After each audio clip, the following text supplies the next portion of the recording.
চালের দাম কমাতে হবে, সরকারকে রিজভি। পটুয়াখালী আজহারি মাহফিলে অর্ধশতাধিক চুরি, বাসা থেকেও খোয়া গেছে টাকা পয়সা। আগে সংস্কার পরে নির্বাচন, বললেন অধ্যাপক মুজিবুর রহমান। জানাবো আন্দোলনকারী ছাত্রদের দল গঠন নিয়ে বিএনপির উদ্বেগ কেন, এবং সর্বশেষ জানাবো অন্যায়ের বিচার না হলে অপসংস্কৃতি বন্ধ সম্ভব না, বললেন জামায়াত আমির। এতক্ষণ শুনছিলেন সংবাদ শিরোনাম, এবারে বিস্তারিত। তবে তার আগে অনুরোধ থাকবে আমাদের চ্যানেলটি সাবস্ক্রাইব করে বেল আইকনটি ক্লিক করুন। চালের দাম কমাতে হবে, সরকারকে রিজভি। অন্তর্বর্তী সরকারকে প্রশ্ন রেখে বিএনপির সিনিয়র যুগ্ম মহাসচিব রুহুল কবির রিজভি বলেছেন, আর যেন কোনো আয়নাঘর তৈরি না হয়, আপনারা সেই ব্যবস্থা এখনও নেননি কেন। তিনি আরও বলেন, চালের দাম কমাতে হবে। আপনারা জুলাইয়ের ঘোষণার কথা বলবেন, কিন্তু মানুষের পেটে ক্ষুধা থাকবে, তখন তারা ওই ঘোষণার কথা শুনবে না। বাজার নিয়ন্ত্রণ করতে হবে। রিজভি বলেন, সিন্ডিকেটকারীদের ধরতে হবে, অপরাধকারীকে ধরতে হবে, তাদের আইনের আওতায় আনতে হবে, সমাজের মধ্যে স্বস্তি আনতে হবে। মানুষ যাতে কমপক্ষে মোটা চাল ও মোটা কাপড় পরে জীবন ধারণ করতে পারে, এটা নিশ্চয়তা দিতে হবে। রাষ্ট্রীয় সংস্কার প্রসঙ্গে তিনি বলেন, সংস্কার হলো চলমান প্রক্রিয়া বা ধারাবাহিক প্রক্রিয়া।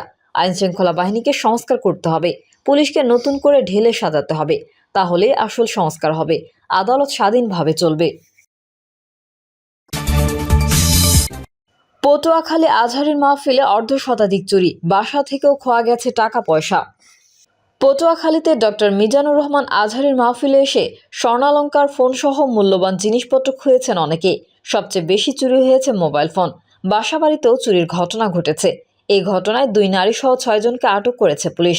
মাহফিলের নিরাপত্তার জন্য নির্মিত পুলিশ নিয়ন্ত্রণ কক্ষে রাতে 77 জন নানা ধরনের জিনিসপত্র হারানোর অভিযোগ করেন বলে জানিয়েছে পুলিশ। ভুক্তভোগী ও পুলিশ সূত্র জানায়, তাফসিরুল কোরআন মাহফিলের প্রধান বক্তা ছিলেন জনপ্রিয় ইসলামী বক্তা ডক্টর মিজানুর রহমান আজহারি। মাহফিলে লাখো মানুষের সমাগম ঘটে। বিকেল থেকে রাত 11টা পর্যন্ত মাহফিল চলে। সে সময়ে স্বর্ণালংকার ফোন ও মূল্যবান জিনিসপত্র চুরির হিড়িক পড়ে। চুরি করতে গিয়ে জনতার হাতে আটক হন 4 যুবক। পরে তাদের পুলিশে সোপর্দ করা হয়। মাহফিল কেন্দ্র করে পটুয়াখালীর বিভিন্ন এলাকায়ও চুরির খবর পাওয়া যায়। পটুয়াখালী শহরের হেতালিয়া বাঁধঘাট এলাকায় বাসিন্দা মামুন কাজী থানায় একটি অভিযোগ করেছেন। অভিযোগে মামুন কাজী উল্লেখ করেন, বসতঘরে তালা দিয়ে পরিবার নিয়ে তিনি মাহফিলে যান। মাহফিল শেষে বাসায় ফিরে দেখেন ঘরের দরজা ভেঙে 6.5 লাখ টাকা মূল্যের স্বর্ণালংকার ও নগদ 72,000 টাকা নিয়ে গেছে। বোতলবুনিয়া গ্রামের আব্দুল মালেক সিকদার অভিযোগ করে বলেন, তার বসতঘরের দরজা ভেঙে 1,70,000 টাকা মূল্যের স্বর্ণালংকার ও নগদ 50,000 টাকা নিয়ে গেছে চোর। আগে সংস্কার পরে নির্বাচন, বললেন অধ্যাপক মুজিবুর রহমান। বাংলাদেশ জামায়াত ইসলামীর কেন্দ্রীয় সিনিয়র নায়েবে আমির ও সাবেক এমপি অধ্যাপক মুজিবুর রহমান বলেছেন, আগে সংস্কার পরে নির্বাচন। স্বাধীনতার দীর্ঘ সময় চলে গেছে, জনগণ ভোটের অধিকার পায়নি। দেশে কেয়ারটেকার সরকার ছিল, 2 বার নির্বাচন হয়েছিল, কিন্তু তারা এই কেয়ারটেকার সরকারকেও সংবিধান থেকে বাদ দিয়ে দিয়েছে। যারা জাতীয়ভাবে ভোট চুরি করতে পারে, তারা মানুষের জানমাল সম্পদ লুট করতে পারে, এমন খুনি ডাকাতদের হাতে রাষ্ট্র তুলে দেওয়া যাবে না। আন্দোলনকারী ছাত্রদের দল গঠন নিয়ে বিএনপির উদ্বেগ কেন। বাংলাদেশে গত বছরের আগস্টে আন্দোলনের মুখে শেখ হাসিনা সরকারের পতনের পর ক্ষমতার অংশ হওয়া আন্দোলনকারী ছাত্রদের ঘনিষ্ঠরা দল গঠনের যে উদ্যোগ নিয়েছে, সে বিষয়ে নিজেদের আপত্তির কথা জানিয়েছে দেশের এই মুহূর্তের প্রধান রাজনৈতিক দল বিএনপি। এই নিয়ে বিএনপি ও আন্দোলনকারী ছাত্র এবং তাদের ঘনিষ্ঠ উপদেষ্টাদের পাল্টাপাল্টি বক্তব্যের জেরে রাজনৈতিক অঙ্গনে এমন প্রশ্ন উঠেছে যে বিএনপি কেন নতুন দল গঠনের এই উদ্যোগ নিয়ে উদ্বিগ্ন। সরকার ঘনিষ্ঠ ছাত্ররা দল গঠন করলে তাতে বিএনপির বিরোধিতা করাই বা কারণ কি।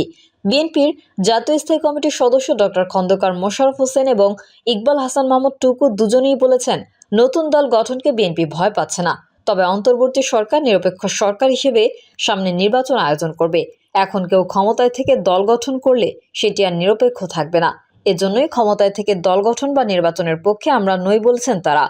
রাজনৈতিক বিশ্লেষক ও ঢাকা বিশ্ববিদ্যালয়ের শিক্ষক মোহাম্মদ সাইফুল আলম চৌধুরী বলছেন, তারও ধারণা দল হিসেবে ক্ষতিগ্রস্ত হওয়ার আশঙ্কা থেকে নয়, বরং নির্বাচনকালীন সরকার নিরপেক্ষতা হারালে নির্বাচন শেষ পর্যন্ত কেমন হবে এই আশঙ্কা থেকে হয়তো বিএনপি এর বিরোধিতা করছে।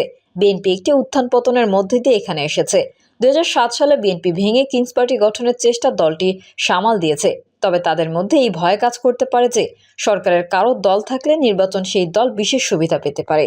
আলোচনায় কথিত কিংস পার্টির সাধারণ রাষ্ট্র ক্ষমতায় থেকে রাষ্ট্রযন্ত্রকে ব্যবহার করে কেউ যেন কোনো দল করলে রাজনীতি পরিভাষায় তাকে কিংস পার্টি বলা হয়।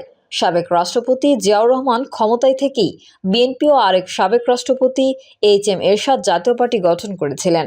আওয়ামী লীগের আমলে সরকারের প্রচ্ছন্ন সমর্থনে বিভিন্ন সময় গঠিত হয়েছিল বিএনএফ, বিএনএম ও তৃণমূল বিএনপি। 2007 সালে সেনা সমর্থিত সরকারের সময় বিএনপি ও আওয়ামী লীগের নেতাদের ভাগিয়ে পিডিপি গঠনের চেষ্টা হলেও তা খুব একটা সফল হয়নি। এবার আন্দোলনে নেতৃত্ব দেওয়া বৈষম্যবিরোধী ছাত্র আন্দোলনের সঙ্গে জড়িতদের একাংশ কিংবা তাদের ঘনিষ্ঠরা গত 8ই সেপ্টেম্বর জাতীয় নাগরিক কমিটি নামের প্ল্যাটফর্ম গঠন করলে বিএনপির দিক থেকেও দলটির নেতাদের কেউ কেউ কিংস পার্টির প্রসঙ্গ টেনে এনে এর সমালোচনা শুরু করেন। তখন এ নিয়ে বিতর্ক জোরালো হলে ক্ষমতায় থেকে সাবেক রাষ্ট্রপতি জিয়াউর রহমানের বিএনপির গঠনের কথা উল্লেখ করে নাগরিক কমিটির আহ্বায়ক মোহাম্মদ নাসির উদ্দিন পাটোয়ারি বিএনপিকে কিংস পার্টি বলে আখ্যা দিলে বিএনপির নেতারা আরও সোচ্চার হয়ে ওঠেন। এর ধারাবাহিকতায় বিএনপির সিনিয়র যুগ্ম মহাসচিব রুহুল কবির রিজভী রাষ্ট্রীয় গোয়েন্দা সংস্থার মাধ্যমে নতুন দল গঠনের চেষ্টার অভিযোগ করেন। সবশেষ গত বৃহস্পতিবার জাতীয় নাগরিক কমিটির সদস্য সচিব আক্তার হোসেন জানিয়েছেন, আগামী ফেব্রুয়ারি মাসের মধ্যেই নতুন রাজনৈতিক দলের ঘোষণা আসবে। নাগরিক কমিটি এর মধ্যেই 150 মতো উপজেলা ও থানায় তাদের কমিটি গঠন সম্পন্ন করেছে। সম্প্রতি বৈষম্যবিরোধী ছাত্র আন্দোলনের একজন নেতা সার্জিস আলমকে ওই কমিটির মুখ্য সংগঠক করা হয়েছে। বৈষম্যবিরোধী ছাত্র আন্দোলনের দুজন সংগঠক নাহিদ ইসলাম ও আসিফ মাহমুদ অন্তর্বর্তীকালীন সরকারের উপদেষ্টা হিসেবে আছেন। সবশেষ এক সাক্ষাৎকারে বিএনপির মহাসচিব মির্জা ফখরুল ইসলাম আলমগীর বলেছেন, সরকারের নিজেদের প্রতিনিধি রেখে জুলাই অভ্যুত্থানের নেতৃত্ব দেওয়া শিক্ষার্থীরা নির্বাচনে অংশ নিতে চাইলে অন্য দলগুলো সেটা মেনে নিবে না। ছাত্ররা তারা একটা রাজনৈতিক দল তৈরি করার কথা চিন্তা করছেন। সেখানে যদি ছাত্রদের প্রতিনিধি এই সরকারে থাকে তাহলে তো নিরপেক্ষ থাকতে পারে না। ওইটা হচ্ছে সম্ভাব্য কথা। কিন্তু যদি তারা মনে করে যে সরকারে থেকেই তারা নির্বাচন করবেন তাহলে তো রাজনৈতিক দলগুলো মেনে নেবে না। তার এই বক্তব্য প্রচার হওয়ার পর পাল্টা প্রতিক্রিয়া জানান সরকারের দুই তরুণ উপদেষ্টা নাহিদ ইসলাম ও আসিফ মাহমুদ। বৈষম্যবিরোধী ছাত্র আন্দোলনের আহ্বায়ক হাসনাত আবদুল্লাহ নাহিদ ইসলাম বলেছেন, সরকারে থেকে কেউ নির্বাচনে অংশ নেবে না। কেউ নির্বাচনে অংশ নিতে হলে একটা নির্দিষ্ট সময়ের আগেই সরকার ছেড়ে দিবে। দল গঠনের প্রক্রিয়ার অংশ নিতে চাইলে সরকার ছেড়ে দিব। এদিকে সরকারের আইন উপদেষ্টা আসিফ নজরুল রবিবার তার ভেরিফাইড ফেসবুক পাতায় লিখেছেন, বিএনপির সঙ্গে ছাত্রনেতাদের কোনো দূরত্ব বা ভুল বোঝাবুঝি কাম্য নয়। তিনি লিখেছেন, ছাত্রনেতারা সরকারে থাকা অবস্থায় কোনো রাজনৈতিক দল গঠন করছেন না বা এতে যোগ দিতে যাচ্ছেন না। তাহলে বিএনপির উদ্বেগের কারণ কি? বিএনপির নেতারা বলেছেন, নতুন দল গঠন নিয়ে তাদের কোনো প্রতিক্রিয়াই নেই, কারণ তাদের বিশ্বাস নতুন দল জনমনে তেমন কোনো প্রভাব ফেলতে পারবে না। বরং তাদের উদ্বেগের একমাত্র জায়গা হলো নির্বাচনকালীন সরকার কেমন হয় সেটি। দলটির জাতীয় স্থায়ী কমিটির সদস্য ডক্টর খন্দকার মোশাররফ হোসেন বলেন, নতুন দল নিয়ে কোনো ভয়, আশঙ্কা বা উদ্বেগ তাদের মধ্যে কাজ করছে না। যে কেউ নতুন দল করতে পারে, আপত্তি নেই, কিন্তু বর্তমান সরকার নিজেরা নিজেদের নির্দলীয় অন্তর্বর্তীকালীন সরকার বলছে।